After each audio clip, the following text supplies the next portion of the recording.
अस्सलाम वालेकुम। मैं हूँ डॉक्टर शबाना नाज। जी, मैं हूँ डॉक्टर शबाना नाज, न्यूरोमस्कुलर स्पेशलिस्ट। और सबसे पहले जिन्होंने इतना इम्पोर्टेंट वेबिनार और इतना इम्पोर्टेंट टॉपिक जो कि बहुत ज़्यादा क्लोजली रिलेटेड है हमारे फील्ड से और specially doctors of physical therapist के लिए, और इतना कॉमन और मेन कंप्लेन है हमारे पास हमारे पेशेंट्स की, और इसके टॉपिक के ऊपर आज हम बात करेंगे। जैसे अगर हम फर्दर बात करते हैं इसकी अवेयरनेस के लिए, तो लोग जितने भी जो लोग हैं उनके लिए ज़रूरी ये है कि उनको ये पता होना चाहिए कि 12 अक्टूबर जो है वो awareness day for the arthritis globally इसको मनाया जाता है। और आज हमारा टॉपिक भी है ग्लोबल अवेयरनेस ऑफ आर्थराइटिस। लेकिन मेनली हम बात करते हैं अब जैसे हम अपने एशियन कंट्रीज की बात करेंगे, हम अपने वेस्टर्न कंट्रीज में जो आर्थराइटिस है उसके बारे में बात करेंगे। सबसे ज़्यादा हमें कंफ्यूजन इस बात से हो रही है कि कुछ बच्चे ज्वाइन कर पा रहे हैं, बीच में बार बार डिस्टर्बेंस हो रही है, कंटिन्यूएशन जो है वो डिस्टर्ब होता है। लेकिन बहरहाल अब हम बात करते हैं आर्थराइटिस पे। आर्थराइटिस मोस्ट कॉमन, अच्छा हमारे यहाँ ज़्यादातर क्या होता है, जब पेशेंट आर्थराइटिस का आता है तो हम यही समझते हैं कि उसको ऑस्टियोआर्थराइटिस है, लेकिन आर्थराइटिस की जो है मोर देन 100 टाइप्स ऑफ आर्थराइटिस मौजूद हैं। अच्छा, एक और चीज़ आपको बताते चलो, आज जो मैं अपने इस सेशन में अपने तमाम स्टूडेंट्स को जो कि अंडर ग्रेजुएट्स भी हैं, जो पोस्ट ग्रेजुएशन कर रहे हैं या जो ग्रेजुएशन कर भी चुके हैं, उनको मेरी कोशिश होगी कि मैं क्लिनिकल असेसमेंट और क्लिनिकल जो फाइंडिंग्स हैं, साइंस सिम्टम्स हैं, यानी जैसे अभी आपने हमारे पिछले वेबिनार में देखा था, हमारी कोशिश यही थी कि हम उस तरह का लेक्चर दे सकें। मैं बंद कर दूं ताकि बीच में डिस्टर्बेंस ना हो। जी, मेरी कोशिश यही है कि हम वो लेक्चर दें जिसमें आप अपने पेशेंट्स को क्लिनिकली जो है वो ट्रीट करते हैं। क्लिनिकली आपको उसके बारे में उसकी असेसमेंट पता होनी चाहिए, उसकी मैनेजमेंट पता होनी चाहिए।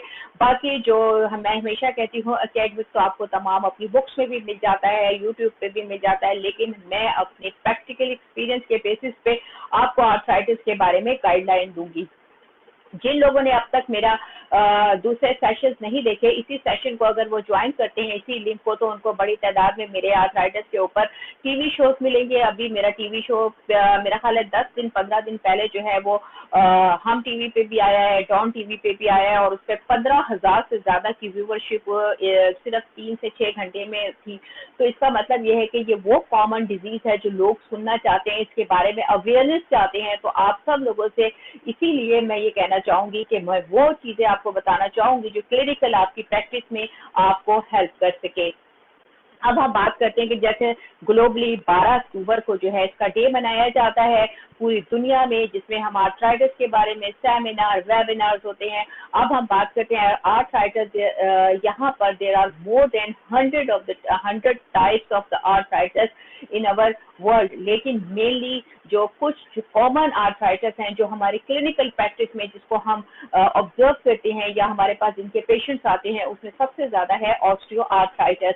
ऑस्टियोआर्थराइटिस सेकंड जो आता है वो है रूमेटॉइड आर्थराइटिस। थर्ड जो वो भी उसके केसेस हमें मिलते हैं वो आपके पास आता है गाउट, जिसको आप गाउट जो है जिसको आप गठिया का मर्ज भी कहते हैं। इसके अलावा ल्यूपस है, एंकिलोजिंग स्पॉन्डिलाइटिस है, सोरियाटिक आर्थराइटिस। ये कुछ ऐसे कॉमन आर्थराइटिस हैं जो हमें बहुत ज़्यादा अपनी क्लिनिकल प्रैक्टिस में मिलते हैं। अब जहाँ तक हम बात करते हैं ऑस्टियोआर्थराइटिस की, मेनली जो मोस्ट कॉमन आर्थराइटिस है जो हम डील कर रहे होते हैं, जो हमारे पेशेंट्स हमारे पास आते हैं, उसको हम कहते हैं ऑस्टियोआर्थराइटिस। ऑस्टियोआर्थराइटिस क्या है? मेनली जब हम किसी भी वर्ड की डेफिनेशन देखते हैं, जब वर्ड की जो टर्मिनोलॉजी है हमें उसके अंदर उसके सारी डेफिनेशन मिल जाती है। ऑस्टियो मीन्स बोन, आर्थराइटिस यानी कि ऑस्टियो आर्थराइटिस यानी बोन और ज्वाइंट का इन्फ्लेमेशन। TIS कहीं पर भी लगता है, इसका मतलब होता है इन्फ्लेमेशन। इन्फ्लेमेशन में 3 चीजें आती हैं, pain, lack of function, swelling, redness. ये 3 चीजें से 4 चीजें अगर मौजूद होती हैं तो उसको हम इन्फ्लेमेशन कहते हैं। इसको यूजुअली इसकी जो डेफिनेशन है, it is a progressive degenerative disease of the joints. अच्छा, प्रोग्रेसिव जैसे मैंने आपको पहले भी बताया, प्रोग्रेसिव यानी कंटिन्यूसली इंक्रीज होती है, डीजनरेशन डिटोरिएशन, और it is also related to the ageing. अब जो पहले का कॉन्सेप्ट था वो ये था कि ये एज से रिलेटेड होता है, after the age of 50 and females are more effective as compare to male. लेकिन अब जो नई रिसर्च है उसके हिसाब से वो ये कहते हैं कि it is not related to the age, यानी कि आपकी एज से रिलेटेड नहीं है। बहुत सारे दूसरे फैक्टर्स हैं जो बिफोर एज जो है वो पेशेंट को आर्थराइटिस में मुब्तला कर देते हैं।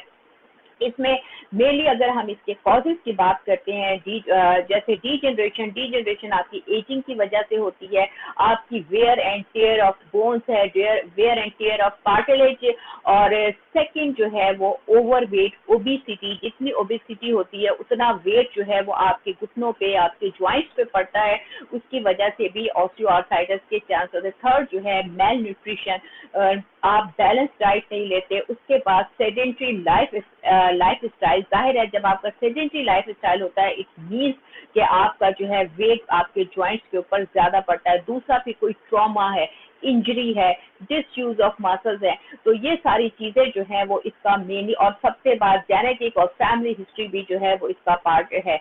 अच्छा, अब इसमें जो हम कॉजेज की बात की तो कॉजेज इसके ये हैं। फिर इसकी सिम्टम जैसे आर्थराइटिस, मैंने आपको बताया, इन्फ्लेमेशन, अगर TIS कहीं लिखा हुआ है इसका मतलब इन्फ्लेमेशन। आप अगर उसकी साइंस सिम्टम्स एग्जाम में डिस्क्राइब करेंगे तो आपके जहन में तीन चीजें तो होंगी कि इसमें पेन है, स्वेलिंग है, रेडनेस है, लैक ऑफ मोशन में आप बता सकते हैं decrease in range of motion decrease हो जाएगी। उसके अलावा ज्वाइंट रेंज डिक्रीज हो जाएगी, मस्कुलर वीकनेस हो जाएगी, पेन होगा, स्टिफनेस होगी। तो ये सारी चीजें जो हैं वो इसकी मेनली साइंस सिम्टम्स में आती हैं।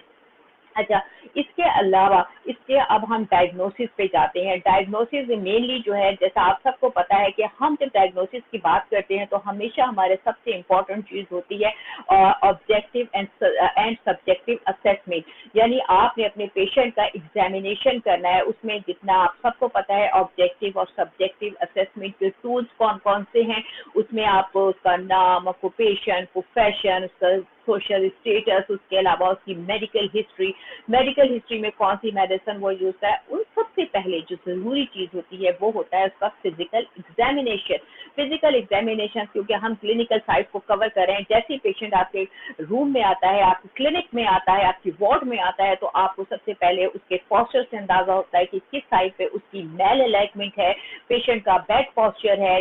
ये सारी चीजें जो है वो आपको देखने से, ऑब्जर्वेशन सबसे इम्पोर्टेंट, पहले पेशेंट को देख के। सेकंड जो है वो आपके फिजिकल एग्जामिनेशन में क्या करना है, आपने उस पार्ट को जो कि पेनफुल पार्ट है उसको आपने असेस करना है। स्किन का कलर, स्किन की ऊपर कोई मार्क्स, कोई ऐसी इंडिकेशन, मेनली अगर स्किन का कलर आपने देखना है, रेडनेस है, स्किन मतलब हीट, गर्म है, अगर इन्फ्लेमेशन होती है, इन्फेक्शन होता है तो वो एरिया जो है रेड होगा, आपको हीट फील होगी।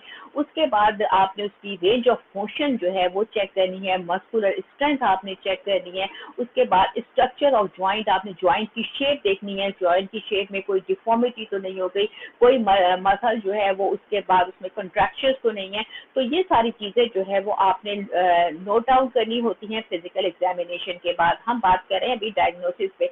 उसके बाद जो थर्ड फैक्टर आता है वो, अगर आपके पास, क्योंकि हमारे डिपार्टमेंट में जो पेशेंट आता है वो ऑलरेडी डायग्नोज होता है, अगर आपका पेशेंट डायग्नोज नहीं भी है तो आपने अपने पेशेंट को जो है एक्सरे, अगर आपका कोई ऐसे रिलेटिव में या आपका कोई न्यू पेशेंट आपके पास रिकमेंड होके आया है तो इसका मतलब ये हुआ कि आपने उस पेशेंट को सिंपली जो है वो आपने उसके एक्सरे में आपने प्लेन एक्सरे करनी है। प्लेन एक्सरे में अगर हम नी जॉइंट की बात करें मेनली तो एपी यानी एंटीरियर पोस्टीरियर, जैसे मैं आपको बताऊं एपी व्यू है या आपका नी जॉइंट है, इसमें जो है वो आप एंटीरियर पोस्टीरियर यानी सामने से पीछे, और फिर इसका लेटरल व्यू, और थर्ड जो है अगर हम नी जॉइंट की बात करें स्काई लाइन व्यू, इसमें जो है हमें अपने जॉइंट के अंदर के स्ट्रक्चर, बोनी स्ट्रक्चर में अगर कोई चेंजेस आ गई हैं उसके अंदर हमें ये पता चलेगा, जॉइंट स्पेस का पता चलेगा, ऑस्टियोफाइड फॉर्मेशन का पता चलेगा। तो प्लेन एक्सरे से हमें जो है ये चीजें डिटेक्ट होगी। उसके अलावा MRI और मोर एडवांस स्टेजेस में जो है वो MRI जो है बहुत इंपॉर्टेंट है।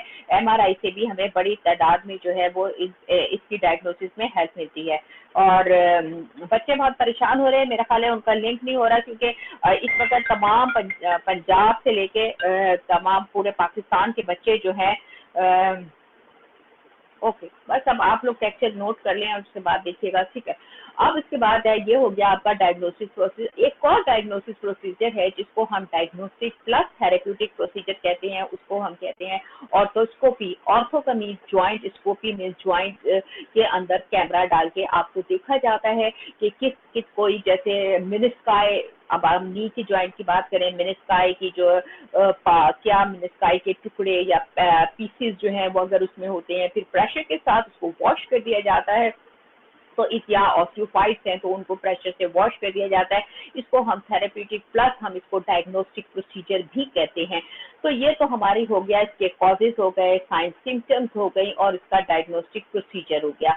अब इसमें जो इसकी डेफिनेशन है, जो मोस्ट इम्पॉर्टेंट जो है हमारे पास, सबसे इम्पॉर्टेंट हम आर्थराइटिस की बात करते हैं, वो हमारा आर्थराइटिस होता है, ऑस्टियो आर्थराइटिस। तो इसकी डेफिनेशन है डी, it is a progressive degenerative disease of joint, joint में specially it is a disease of the cartilage. Cartilage, what is the definition of the cartilage? Cartilage, these are the connective tissues which contain collagen and elastic fiber. तो इसके बाद आपने, जैसे आपको पता है cartilage की टाइप्स है, कार्टिलेज की मेन जो टाइप है, जैसे हम बात कर रहे हैं हाईलाइन कार्टिलेज, हाईलाइन ट्रांसल्यूसेंट, बिल्कुल व्हाइट कलर कार्टिलेज होती है on the ends of articular surfaces. और इसमें ये जब एम्ब्रियोलॉजिकल डेवलपमेंट होती है तो सबसे पहले जो है बोन्स के एंड्स पे आपकी हाईलाइन कार्टिलेज जो कि एवेस्कुलर होती है वो डेवलप होती है, बाद में बोन ऑसिफाइड हो जाती हैं। उसके बाद जो है आप डिफरेंट दूसरी टाइप की जो है फाइब्रस कार्टिलेज है। फाइब्रस कार्टिलेज जो है वो आपके इंटरवर्टिब्रल डिस्क और प्यूबिक सिम्फिसिस में होती है। थर्ड जो है वो इलास्टिक कार्टिलेज होती है। इलास्टिक कार्टिलेज जो है वो आपके नोज और एपिग्लॉटिस में होती है।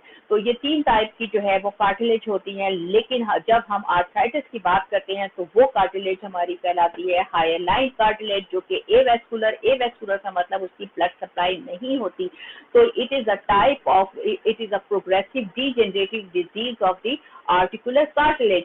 अब आपको समझ आया आर्टिकुलर कार्टिलेज, जैसे अब हम ज्वाइंट की बात करते हैं, ये आपकी आर्टिकुलर सरफेसेस, यानी कि जो आर्टिकुलर मतलब जोड़ना, आर्टिकुलेट करना। आर्टिकुलर सरफेसेस अगर हम नी ज्वाइंट की, lower end of femur, upper end of tibia, तो ये आप ये देखें, ये क्या कहते हैं, इनके जो आपको साइड में ये नजर आ रही है, दिस इज ग्रे कलर की, दिस इज हाईलाइन कार्टिलेज और आर्टिकुलर कार्टिलेज। अच्छा, दूसरी चीज ये है कि अब एक और बहुत इंपॉर्टेंट चीज जिसमें आपको पता है, जैसे आप सब लोग जानते हैं classification of joints, different type के आपके पास ज्वाइंट्स होते हैं। उसमें फाइब्रस ज्वाइंट है, सिन आर्थ्रोसिस जिसे कहते हैं, जिसके अंदर ज्वाइंट आप इसमें फाइब्रस टिश्यूज से जुड़े होते हैं, इमूवेबल ज्वाइंट होते हैं। सेकेंड टाइप जो है वो आपकी एम्फी आर्थ्रोसिस है। Amphi arthrosis slowly movable joint और कार्टिलेजियस ज्वाइंट, इसमें कार्टिलेज जो है वो ज्वाइंट्स को आपस में जोड़ती है, जैसे कि आपके कोस्टल ज्वाइंट्स आ जाते हैं, प्यूबिक सिम्फिसिस आ जाता है। Third type diarthrosis, diarthrosis वो ज्वाइंट जो हाईली मूवेबल होते हैं, उनकी example synovial joint. Synovial joints are the type of diarthrosis which are highly movable joint. फिर आपके synovial joint are further divided, जैसे आपको पता है ball and socket joint, hinge joint, condylar joint, और उसके बाद जो है plain joints होते हैं, और पाइवोट ज्वाइंट है और सेडल ज्वाइंट है। ये there are the different types further sub division of the synovial joint. तो synovial joint highly movable joint होते हैं। अब हम बात जो कर रहे हैं जो बहुत इंपॉर्टेंट है आर्थराइटिस में, जब आप ट्रीटमेंट देते हैं, जब आप डायग्नोसिस करते हैं, वो ये है कि अगर what are the main characteristics of synovial joint. Synovial joint की मेन कैरेक्टरिस्टिक्स ये है कि synovial joint which contain a fluid that is called the synovial fluid, और साइनोवियल फ्लूइड विच अच्छा, एक इससे पहले जो आपको मैं इस डायग्राम से, क्योंकि आप लोग कंफ्यूज होंगे कि what are the synovial joint, mainly these are highly movable joint. Highly movable, they contain a joint cavity, इसके अंदर एक ज्वाइंट कैविटी होती है which is filled with synovial fluid, उसके अंदर साइनोवियल फ्लूइड भरा हुआ होता है, and it is surrounded by the articular capsule. आपका एक ज्वाइंट कैविटी है, ये ज्वाइंट कैविटी है, it is surrounded by the articular capsule, और आर्टिकुलर कैप्सूल ने सराउंड किया हुआ होता है, और ये ज्वाइंट कैविटी ये फुल फिल्ड होती है आपके साइनोवियल फ्लूइड से। दूसरी चीज ये है कि देर आर साइनोवियल जॉइंट की हम कह रहे हैं synovial joint there are certain structures which are intracapsular जो कैप्सूल के अंदर है एंड एक्स्ट्रा कैप्सुलर स्ट्रक्चर्स। उसके अलावा मेनली क्या हो गई, जॉइंट कैविटी हो गई, साइनोवियल फ्लूइड हो गया, आर्टिकुलर कैप्सूल हो गया, and these joints are reinforced by ligaments, यानी इन जॉइंट को मजीद स्ट्रेंथ मिलती है क्योंकि these are highly movable joint, इनको बहुत ज्यादा सपोर्ट की जरूरत होती है। तो जिस चीज से इनको सपोर्ट मिलती है वो लिगामेंट होते हैं, मसल्स होते हैं। अच्छा, आपकी articular surfaces, these articular surfaces are covered with articular cartilage, जैसे हमने बताया hyaline cartilage. Hyaline cartilage is avascular, यानी इसकी ब्लड सप्लाई नहीं होती। अच्छा, आर्टिकुलर कार्टिलेज के ऊपर एक बारीक मेम्ब्रेन होती है जिसको साइनोवियल मेम्ब्रेन कहते हैं, and synovial membrane it is responsible for the protection of synovial fluid. और ये साइनोवियल मेम्ब्रेन जो कि आर्टिकुलर कार्टिलेज के ऊपर होती है, ये साइनोवियल फ्लूइड की प्रोडक्शन करती है।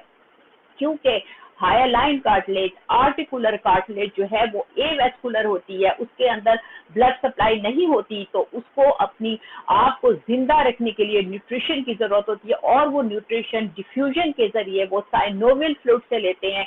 तो इसका क्या मतलब हुआ कि synovial membrane synovial fluid produce करती है, और साइनोवियल फ्लूइड से जो है आर्टिकुलर कार्टिलेज, जिसे हाइलाइन कार्टिलेज कहते हैं, वो आपको न्यूट्रिशन देती है। ये इंपॉर्टेंट बात इसलिए मैंने आपको बताई कि अब जब हम आर्थराइटिस की बात करते हैं तो आर्थराइटिस में जो अहम चीज है वो ये है कि हाइलाइन कार्टिलेज जब in cases of inflammation of synovial membrane, अगर किसी की वजह से भी साइनोवियल मेम्ब्रेन में स्वेलिंग हो जाती है, इन्फ्लेमेशन हो जाती है, और आप उसको अनट्रीटेड रखते हैं, या किसी भी डिजीज की वजह से आपकी साइनोवियल मेम्ब्रेन, तो इसका क्या इफेक्ट होगा, प्रोटेक्शन ऑफ साइनोवियल फ्लूइड के ऊपर इफेक्ट पड़ेगा। और अगर साइनोवियल फ्लूइड न्यूट्रिशन देता है आपकी कार्टिलेज को, और अगर आपको कार्टिलेज को न्यूट्रिशन नहीं मिलेगी तो क्या होगा, wear and tear, broken up, और वो जो आपकी कार्टिलेज है वो टूट फूट जाएगी, जिसकी वजह से कार्टिलेज जो है वो आपकी डिजेनरेशन होना शुरू हो जाती है, उसको खाना नहीं मिलता, उसको न्यूट्रिशन नहीं मिलते, क्योंकि साइनोवियल फ्लूइड प्रॉपर प्रोडक्शन नहीं हो रही, साइनोवियल मेम्ब्रेन आपकी डिस्टर्ब हो गई जो कि प्रोड्यूस करती है साइनोवियल फ्लूइड, उसकी वजह से आपकी आर्टिकुलर कार्टिलेज, उसे खाना नहीं मिलेगा, न्यूट्रिशन नहीं मिलेंगे डिफ्यूजन की वजह से, तो कार्टिलेज जो है वो डैमेज हो जाती है। जब आपकी कार्टिलेज डैमेज हो जाती है, ये ग्रे कलर की, तो बोन्स जो है, कार्टिलेज का काम क्या है, कुशन प्रोवाइड करती है, लुब्रिकेशन प्रोवाइड करती है। जब आपकी कार्टिलेज डैमेज हो जाती है तो बोन्स एक दूसरे के करीब आ जाते हैं, उनके दरमियान जो है सेफ्टी या कुशन जो है वो डिस्ट्रॉय हो जाता है। अच्छा, ये एक तो ये होता है, उसकी वजह से बोन्स आप इसमें रब करने लगती हैं, रब करने की वजह से, रगड़ से, जैसे अगर आपकी स्किन को कोई चीज मुस्तकिल रगड़ करती रहे तो वहां पे रेडनेस हो जाएगी, स्वेलिंग हो जाएगी, जख्म हो जाएगा। बिल्कुल इसी तरह से जब क्योंकि बॉडी का वेट बढ़ता है और हमारी बोन्स आपस में जो है वो रगड़ खाती हैं, जिसकी वजह से आपके इन्फ्लेमेशन हो जाती है। और इसके बाद जैसे मैंने आपको पहले भी बताया था कि इसके बाद होता क्या है, हमारी बॉडी का प्रोटेक्टिव मैकेनिज्म जो है वो एक्टिव हो जाता है, और वो एक बोन फॉर्मेशन करता है ताकि हड्डी को सपोर्ट मिल जाए, क्योंकि कार्टिलेज डिस्ट्रॉय होगी, बोन्स आपस में ना टकराएं, एक छोटी सी बोनी ग्रोथ होना शुरू हो जाती है जो, लेकिन उसके बाद जब वो अनट्रीटेड रहता है, इन्फ्लेमेशन बढ़ती है, तो वो ग्रोथ भी बढ़ती जाती है। इस ग्रोथ को कहते हैं स्पर फॉर्मेशन या ऑस्टियोफाइट फॉर्मेशन। इनिशियली ये प्रोटेक्टिव बोन्स होती है, प्रोटेक्टिव बोन की ग्रोथ होती है, लेकिन due to the prolong disease, due to untreated situation, तो ये ग्रोथ जो है वो वहां पर बढ़ जाती है। और उसके बाद क्योंकि नी ज्वाइंट में ऑलरेडी स्पेस जो है वो कम होती है ज्वाइंट कैविटी में, तो ये ग्रोथ की वजह से बिल्कुल ही ज्वाइंट की कैविटी में ये ऑस्टियोफाइट फॉर्मेशन, इन ज्वाइंट कैविटी में जो है वो ऑस्टियोफाइट फॉर्मेशन, स्पर फॉर्मेशन हो जाती है, जिसकी वजह से आपकी रेंज ऑफ मोशन डिस्टर्ब हो जाती है, आपकी नी की जो मूवमेंट है वो डिस्टर्ब हो जाती है। ये तो हो गया आप। अच्छा, एक और बहुत अहम पॉइंट जो आपको, एक पॉइंट जो आपके एग्जामिनेशन के पॉइंट ऑफ व्यू से आपको पता होना चाहिए, वो ये है कि अगर हम जो है बात करते हैं ऑर्थोस्कोपी की, तो आपके से अगर कोई, क्योंकि अभी इस वक्त हमारा इंटरनेट कनेक्शन डिस्टर्ब हो रहा है, मैं आपसे एक सवाल सबसे पूछना चाहूंगी कि ये जो आर्थ्रोस्कोपी है वो किन जॉइंट्स की हो सकती है और किन जॉइंट्स की नहीं हो सकती। बिल्कुल इसके लिए ज़रूरी अब आप लोग समझ लें कि क्योंकि साइनोवियल जॉइंट्स में आपकी जॉइंट कैविटी होती है, तो उस जॉइंट कैविटी में ही आपका कैमरा जा सकता है, उसमें स्पेस होती है जिसके अंदर आप कैमरा डाल सकते हैं। और वो जॉइंट जैसे मैंने आपको बताया जॉइंट कैविटी स्पेशली जो है वो हमारे नी बॉल एंड सॉकेट जॉइंट्स में जो है वो आपके जॉइंट कैविटी आपको इजीली आपकी मिलती है, स्पेशली आपके नी जॉइंट में ऑर्थोस्कोपी बहुत कॉमन है। अच्छा, इसके अलावा जैसे हम आपको और भी बहुत सारे दूसरे जॉइंट है, तो जहाँ भी आपकी जॉइंट कैविटी होगी वहां पर आप ऑर्थोस्कोपी कर सकते हैं। और दूसरी चीज एक ये चीज है कि जैसे मैंने आपको बताया कि हम जैसे जैसे हम दूसरे जॉइंट्स की तरफ जाते हैं फिर उनको डिफरेंट तरीके से जो है वो डायग्नोसिस की जाती है उनकी। तो अब आई थिंक कि आप आई होप के सारे लोगों को ये बात समझ आ गई होगी कि इसकी पैथोफिजियोलॉजी आर्थराइटिस की क्या है, क्या वजह होती है कि आपकी ऑर्थोस्कोपी की जाती है किस जॉइंट में, किन जॉइंट्स में आपकी एमआरआई की जाती है और किस तरह से आप इसको डायग्नोसिस करते हैं। ये हमने बात की थी ऑस्टियोआर्थराइटिस की। अब ऑस्टियोआर्थराइटिस की अगर हम ट्रीटमेंट की बात करते हैं तो उस ऑस्टियोआर्थराइटिस का जो ट्रीटमेंट है मेनली जब आप इनिशियल स्टेज में पेशेंट आता है, डायग्नोसिस हो गया, डायग्नोसिस के बाद जो है सबसे पहला उसका पार्ट होता है पेन मैनेजमेंट। पेन मैनेजमेंट में आपने उसको जैसे हमारे पास डिफरेंट इलेक्ट्रोथेरेपी ट्रीटमेंट है, उसके अलावा सेकंड पार्ट जो होता है वो उसकी रिहैबिलिटेशन होती है जिसमें एक्सरसाइजेस हैं, सॉफ्ट टिश्यू मोबिलाइजेशन है, न्यूरोडायनामिक्स है, मैनुअल थेरेपी है और different exercises, strengthening exercises, mobility exercises. अब जैसे लेटेस्ट उसकी बात हम करते हैं, लेटेस्ट जो टेक्निक्स हैं, जब हम किसी भी डिजीज के बारे में पढ़ते हैं तो हम होलिस्टिक अप्रोच पे काम कर रहे होते हैं। होलिस्टिक अप्रोच का मतलब ये है कि हम बीमारी को चारों तरफ से ट्रीट करते हैं। हम एक ट्रीटमेंट की एक ट्रायंगल होती है जिसको हम होलिस्टिक अप्रोच की ट्रायंगल कहते हैं। इसका जो टॉप कॉर्नर है वो हमारा है पेन न्यूरोसाइंस एजुकेशन, यानी आपने अपने पेशेंट्स को वो तमाम एजुकेशन देनी है, पॉस्चर करेक्शन, उसका सपोर्टिव ट्रीटमेंट। और सेकंड कॉर्नर ऑफ ट्रायंगल कहता है कि आपकी हैंड्स ऑफ टेक्निक में आपके सपोर्टिव ट्रीटमेंट है, मेडिकल ट्रीटमेंट है, फिजियोथेरेपी है। इसके अलावा थर्ड जो इसका कॉर्नर है वो आपकी हैंड्स ऑन टेक्निक है। हैंड्स ऑन टेक्निक डिफरेंट हमारी manual therapy, soft tissue mobilisation, neurodynamics आ जाती है। उसके अलावा स्ट्रेंथनिंग एक्सरसाइजेज और डिफरेंट टाइप की हमारी सॉफ्ट टिश्यू टेक्निक्स आती हैं। तो ये हो गया आपका इसका ट्रीटमेंट का पार्ट जिसमें भी हम ऑस्टियोआर्थराइटिस की बात करते हैं। अच्छा, ऑस्टियोआर्थराइटिस के ट्रीटमेंट में बहुत इंपॉर्टेंट है, एक तो आपने ये तो ट्रीटमेंट आपने दिया, लेकिन रिहैबिलिटेशन में सबसे इम्पोर्टेंट क्या है, आपने पेशेंट का वेट कम कराना है ताकि उसके ज्वाइंट पे कम वेट पड़े। कम वेट पड़ेगा तो उसके ज्वाइंट जो है वो इजीली मूवेबल हो सकेंगे। उसके अलावा उसको कम वजन वाली, यानी आप उसको ऐसी जिसके से आपके ज्वाइंट पे प्रेशर कम आए वो आपने मूवमेंट करानी है या इसको एरोबिक मूवमेंट करानी है। डिपेंड करता है पेशेंट की कंडीशन के ऊपर, जिसमें साइकिलिंग बहुत इंपॉर्टेंट है, वॉकिंग बहुत ज़्यादा इंपॉर्टेंट है, स्विमिंग एक्सरसाइजेज जो हैं वो बहुत ज़्यादा इंपॉर्टेंट है। उसके अलावा उसके साथ साथ जो है वो उसकी न्यूट्रिशनल मैनेजमेंट भी करना बहुत ज़रूरी होती है। न्यूट्रिशनल मैनेजमेंट की जब हम बात करते हैं तो उसमें डिफरेंट टाइप की, एक तो आपने बैलेंस डाइट देनी है, उसके बाद उसके तमाम जंक फूड्स वगैरह और ये कार्बोनेटेड ड्रिंक्स वगैरह आपने पेशेंट की मना करनी है। एसिडिक फूड जो है वो आपने मना करने, हाई सॉल्टी, हाई शुगरी, ये सारी चीज़ें जो है वो पेशेंट का पेन और ज़्यादा एग्रीवेट करती हैं। जब एसिडिक फूड पेशेंट खाता है तो उससे प्रेशर पड़ता है जॉइंट्स पे और पेशेंट को तकलीफ ज़्यादा होती है।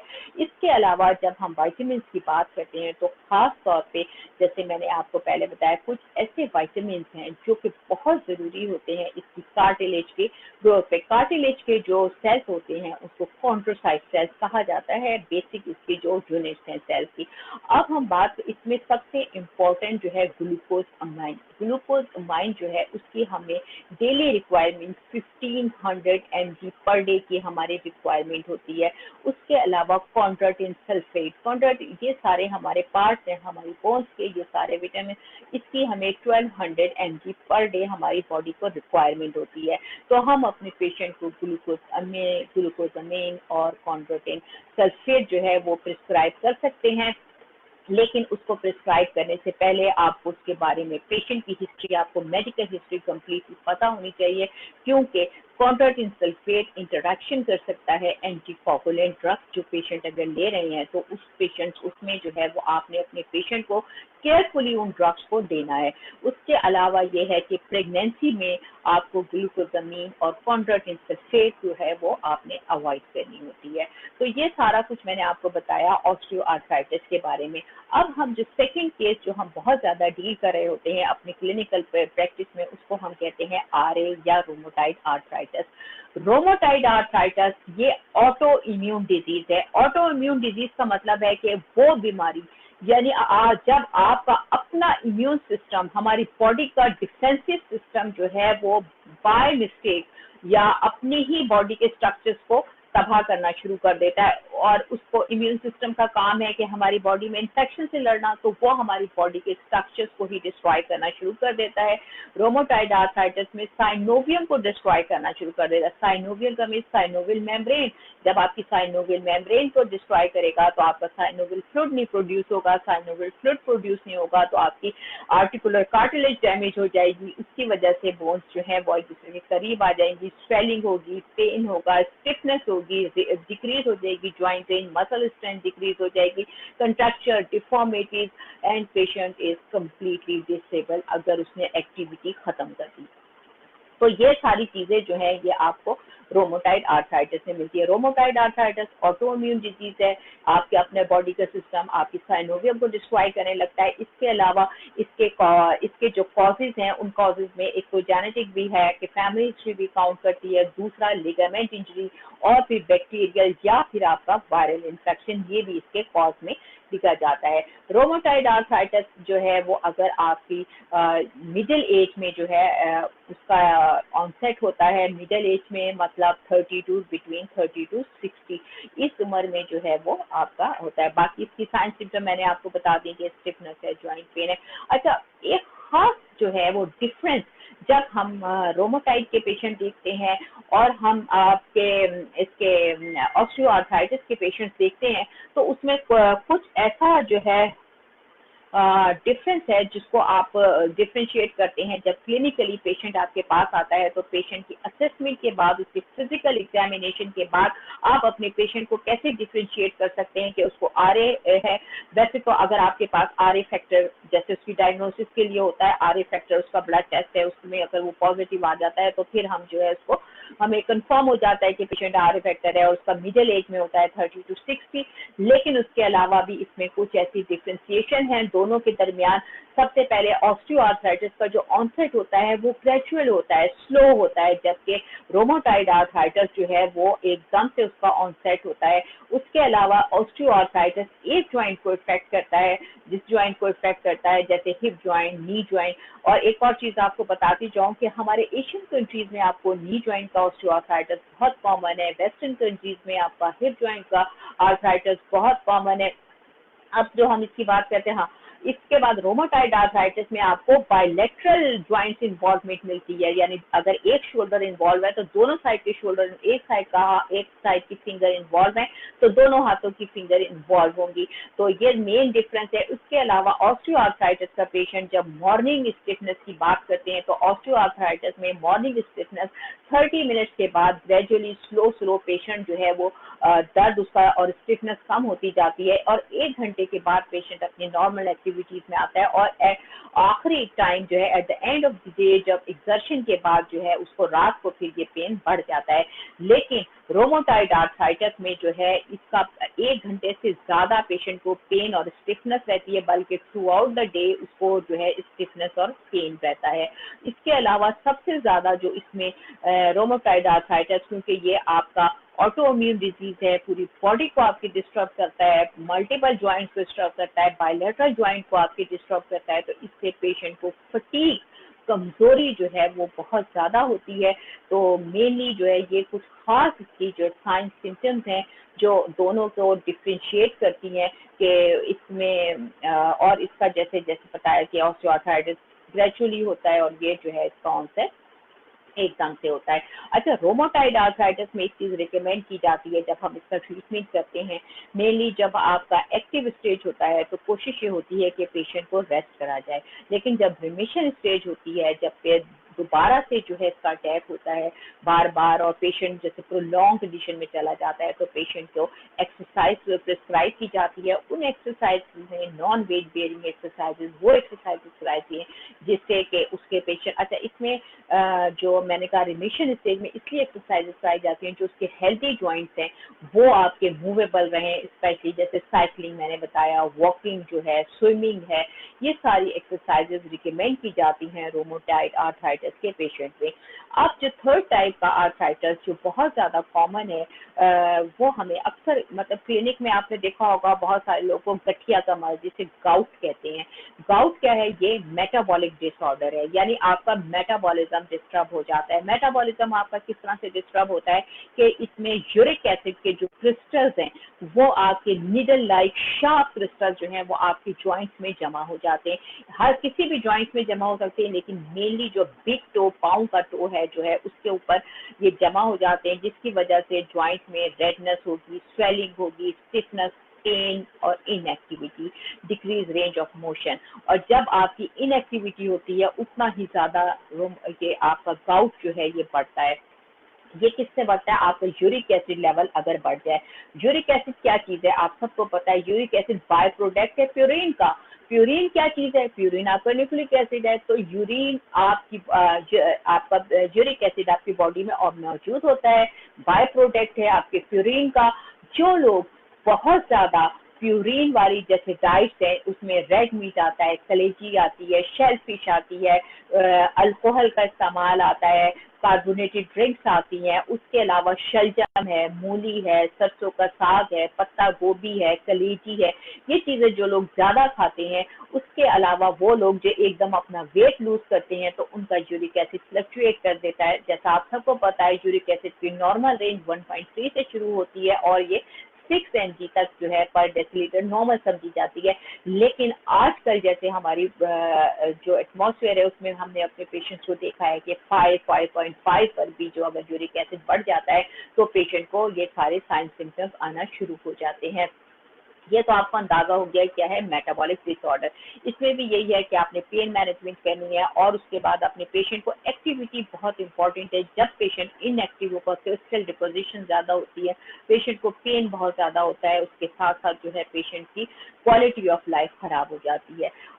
उसके बाद है सोरियाटिक आर्थराइटिस। सोरियाटिक आर्थराइटिस जैसे कि आपको उसके नाम से पता चलता है, सोरियाटिक आर्थराइटिस क्या है? सोरियाटिक आर्थराइटिस कहते हैं कि सोरियासिस जैसे स्किन की एक कंडीशन है, इसमें उसकी जॉइंट्स के ऊपर की जो स्किन है उस पर वो रेड इचिंग है, स्कैलिस के है। उसके अलावा इसमें क्या होता है कि ये वक्त के साथ साथ जो है प्रोग्रेसिव होती है।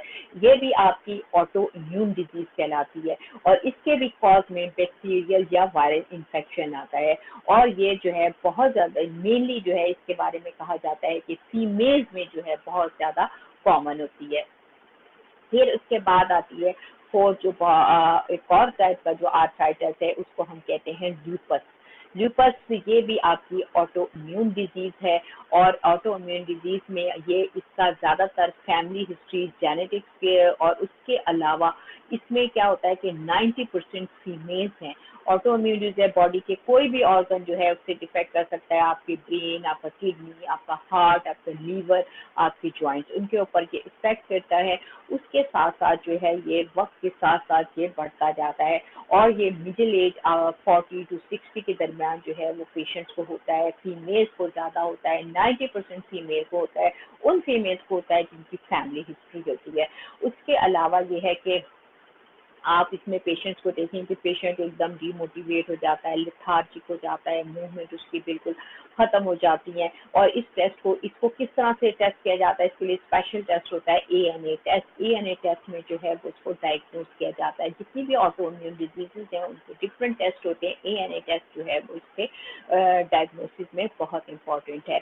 उसके बाद आता है एंकीलोजिंग स्पॉन्डिलाइटिस। एंकीलोजिंग स्पॉन्डिलाइटिस जो है वो बहुत कम आपने देखा होगा। अच्छा हाँ, इसके अलावा ये मैं ल्यूपस की जो बात करी थी, ल्यूपस की साइन सिम्टम्स में क्या है, पेन है, जॉइंट पे है, जॉइंट स्टिफनेस, उसके बाद फिंगर ब्लू रेड और जो है कोल्ड फिंगर्स जो हैं वो इसी है, और सेंसिटिव होते हैं सन से, चेहरे के ऊपर जो है वो आपके फोरहेड पे रेड हो जाता है, सेंसिटिव होते हैं, जैसे धूप में निकलते हैं पैचेस पड़ जाते हैं रेड, तो ये ल्यूपस की कुछ साइन सिम्टम्स है। उसके अलावा जो लेस कॉमन है, 0.2% जो है वो लोगों में होती है, स्पेशली मेल्स में ज़्यादा होता है, एंकिलोजिंग स्पॉन्डिलाइटिस। एंकिलोजिंग स्पॉन्डिलाइटिस ये भी ऑटो इम्यून डिजीज है। इसमें क्या है कि इसको एंथीजियोपैथी का मतलब है कि लिगामेंट्स के अंदर और आपके जो वर्टिब्रा है उनके अंदर एंथीजियोपैथी, यानी आपके लिगामेंट्स जो हैं वो स्टिफ हो जाते हैं और उसके अंदर डिपोजिशन ऑफ कैल्शियम डिपॉजिट हो जाता है और आपकी स्पाइन जैसे सीमेंट कर देते हैं स्पाइन को, इस तरह से आपकी स्पाइन जो है मेनली किसी भी जॉइंट पे इफेक्ट करता है, ये हिप जॉइंट और आपकी स्पाइन के ऊपर ज़्यादा इफेक्ट करता है, और स्पाइन जो है वो आपकी बिल्कुल जैसे कि एक बांस होता है, जैसे बम्बू हम कहते हैं, या फिर इसको सीमेंटेड स्पाइन कहा जाता है। मेल पेशेंट जो है उसमें ज़्यादा इफेक्टिव होते हैं और आफ्टर द एज ऑफ यानी अर्ली एज में जो है वो यंगस्टर्स को ये डिजीज होती है। ज़ाहिर है जब हो जाती है तो फिर प्रोग्रेसिवली आगे फर्दर आगे एज में जाती है। इन सब डिजीजेज में जितने भी आर्थराइटिस की टाइप है, अगर आपने इनएक्टिविटी रखी पेशेंट ने मूवमेंट करना छोड़ दी, तो इसका क्या मतलब, इसका मतलब ये कि पेशेंट के जब आपकी जॉइंट्स जो हैं वो स्टिफ होंगे, स्टिफ होने की वजह से इन्फ्लेम्ड है, जाहिर सी बात है इन्फ्लेमेशन की वजह से आपकी जॉइंट रेंज कम होगी, आपके मसल स्ट्रेंथ कम हो जाएगी। जब आपकी मसल स्ट्रेंथ, मसल का काम क्या है, एक्टिविटी करना, एक्शन करना, मूवमेंट करना, जब आपके मसल स्टिफ हो जाएंगे, मसल वीक हो जाएंगे, रेंज ऑफ मोशन खत्म हो जाएगी, तो ऑटोमेटिकली आपकी मूवमेंट जो है वो खत्म हो जाएगी, पेशेंट डिसेबिलिटी की तरफ आ जाएगा, उसकी क्वालिटी ऑफ लाइफ जो है वो डिटोरिएट हो जाएगी। सॉरी। तो ये सारी चीज़ें जो हैं वो ऑस्टियोआर्थराइटिस से रिलेटेड हैं, और आई होप कि अब क्योंकि हमारा थोड़ा बहुत तो जो हमारा कंफ्यूजन हुआ इसमें सेशन को स्टार्ट करते वक्त, काफ़ी टाइम भी हमारा वेस्ट हो गया, तो आई होप कि आप लोगों को काफ़ी हद तक जो है ये चीज़ें समझ आ गई होंगी। लेकिन अगर जिन लोगों ने हमारे ग्रुप में से इसको ज्वाइन किया है, अगर वो कमेंट सेक्शन में कोई सवाल पूछना चाहते हैं तो वो जो है सवाल पूछ सकते हैं, ताकि हम जो है वो उसके ऊपर बात कर सकें, मैं उसका आंसर कर दूंगी। जी।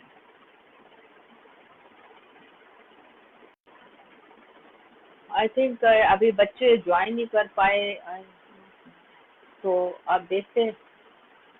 चले, बहरहाल जो भी लोग हैं जिन्होंने ये लेक्चर ज्वाइन नहीं कर सके, अब ये लेक्चर जो है मैं अपनी फेसबुक से इसका लिंक आप लोगों को शेयर कर दूंगी। आप इस लेक्चर को सुने, कमेंट सेक्शन में जो सवाल आपने पूछने हैं वो आप मुझसे पूछे, तो मैं इंशाल्लाह ताला उसको आगे जो है वो आंसर कर दूंगी। और बाकी बहुत शुक्रिया आप लोगों का इस लेक्चर को ज्वाइन करने का, लेक्चर के लिए इतना परेशान हुए, इतनी स्ट्रगल की, और हमारी कोशिश यही है कि हम आपको अपनी नॉलेज जो है वो ज़्यादा से ज़्यादा, जो हमारे पास नॉलेज है, अपने तमाम स्टूडेंट्स तक शेयर करें, ताकि वो आगे अपनी क्लिनिकल प्रैक्टिस में इस चीज़ों को आगे परसू करें और लोगों को बेनिफिट दें। देखिए, जैसे आप सब डॉक्टर और फिजिकल थेरेपिस्ट हैं, आप लोगों का काम है इस कम्युनिटी की मदद करना, और मदद किस तरह होती है, जब तक आप अपने अंदर परफेक्शन अपने फील्ड में ना लाएं। जो लोग अपने फील्ड में परफेक्शन लाते हैं वही लोग सक्सेसफुल होते हैं।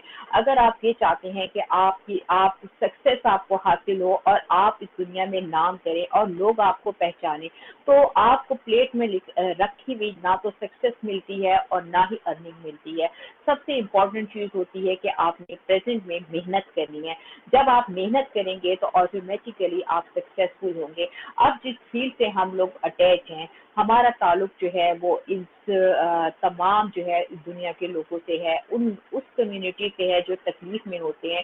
एक तकलीफ में कोई भी पेशेंट है, एक डॉक्टर उसको दोबारा उसकी असली ज़िंदगी में लेकर आता है, उसको दर्द से आज़ाद करता है, उसके चेहरे पे मुस्कुराहट लाता है।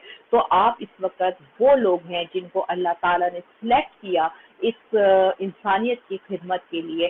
तो जब अल्लाह ताला ने हमें इस इंसानियत की खिदमत के लिए सिलेक्ट किया, तो इस वक्त हमारा फ़र्ज़ बनता है कि हमारे रब ने हमें जिस काम के लिए भेजा है, हम उस काम को परफेक्शन से करें।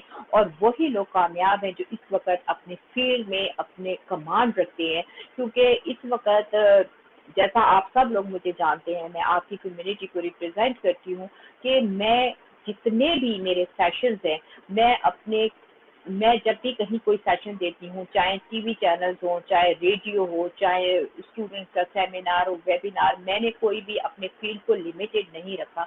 मेरा ये सब जवाब होता है, अगर कोई मुझसे पूछता है कि हम आपसे कौन सा सेशन लें, हम आपसे कौन सा सवाल करें, तो मैं कहती हूँ ओपन एंडेड क्वेश्चन, आप मेरे फील्ड में से किसी टॉपिक से, जरूरी नहीं, अब जैसे ब्रेस्ट कैंसर था, डायबिटीज है, एड्स है, HIV आप ले लें, ट्रिगर फिंगर ले लें, सर्वाइकल स्पॉन्डिलोसिस, बैकएक ले लें, किसी भी किस्म का, ऑटिज्म ले लें, स्पेशल बच्चों पे डिमेंशिया ले लें, इंसोम्निया ले लें, एनोरेक्सिया ले लें, किसी भी किस्म के जो भी है, जो भी चीज, जो भी क्वेश्चन कोई पूछना चाहे, आपको अपने फील्ड में इतनी कमांड होनी चाहिए कि कोई आपसे सवाल करने से पहले ये सोचे कि ये बंदा एलिजिबल है, इस फील्ड के लिए एलिजिबल है, इंसानियत की खिदमत करने के लिए।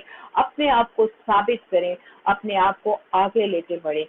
एक आखिरी शेर में कहूंगी, डरा तो मैं भी बहुत था फासला देखकर, डरा तो मैं भी बहुत था फासला देखकर, मंजिल सामने आती गई मेरा हौसला देख के। अपने हौसले को बुलंद रखें और आगे बढ़ते जाएं।